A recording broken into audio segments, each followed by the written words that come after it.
Hello বন্ধুরা, good morning, শুভ সকাল। তোমরা কেমন আছো? আশা করি সবাই ভালো আছো, সুস্থ আছো। তো বন্ধুরা, আমরাও খুব খুব ভালো আছি। তো অনেক দিন বড় ভিডিও করা হয় না, তো আজকে ভাবলাম একটু বড় ভিডিও বানাই একটু।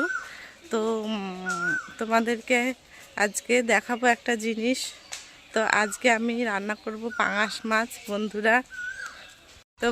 আজকে আমি রান্না করব পাঙাশ মাছ।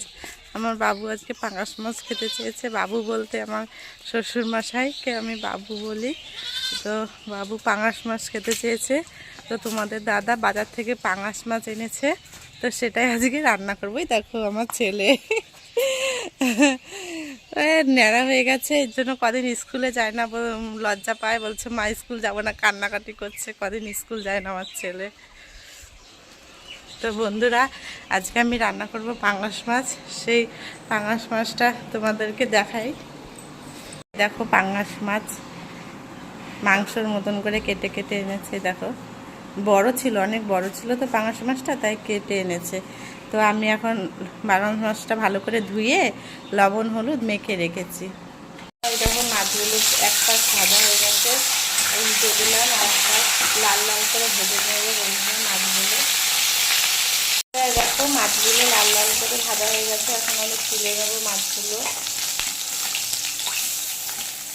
এখানে জিরে একটু ফোড়ন দিয়ে আলুগুলো ভাজা বসিয়ে দিয়েছি বন্ধুরা। দেখো, আলুটা ভাজা বসিয়ে দিয়েছি। এখন একটু লবণ দিয়ে দিলাম, একবারে যতটুকু লবণ লাগবে। আর একটু হলুদ গুঁড়ো দিয়ে দিলাম।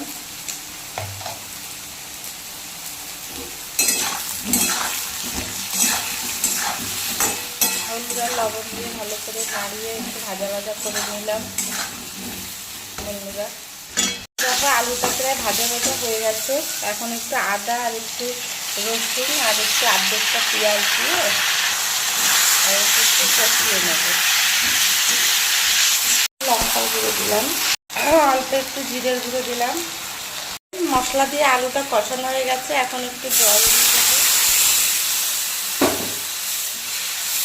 দেখো, জল দিয়ে এবার আলুটা একটু সেদ্ধ করে নেবো, 10 মিনিট ঢেকে রাখবো বন্ধুরা। এই দেখো, মাছের ঝোলটা প্রায় জাল হয়ে গেছে। এখন আমি এই মাছগুলো এখন সবগুলোর মধ্যে দিয়ে দেবো একটা একটা করে।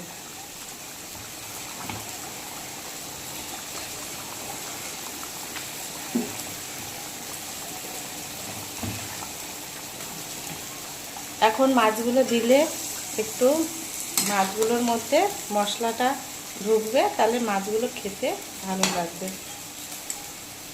বন্ধুরা। এই পাঙাশ মাছের ভিডিওটি যদি তোমাদের ভালো লেগে থাকে, তাহলে অবশ্যই একটু লাইক কমেন্ট শেয়ার করে দিও, আর অবশ্যই একটু ভাইরাল করে দিও বন্ধুরা।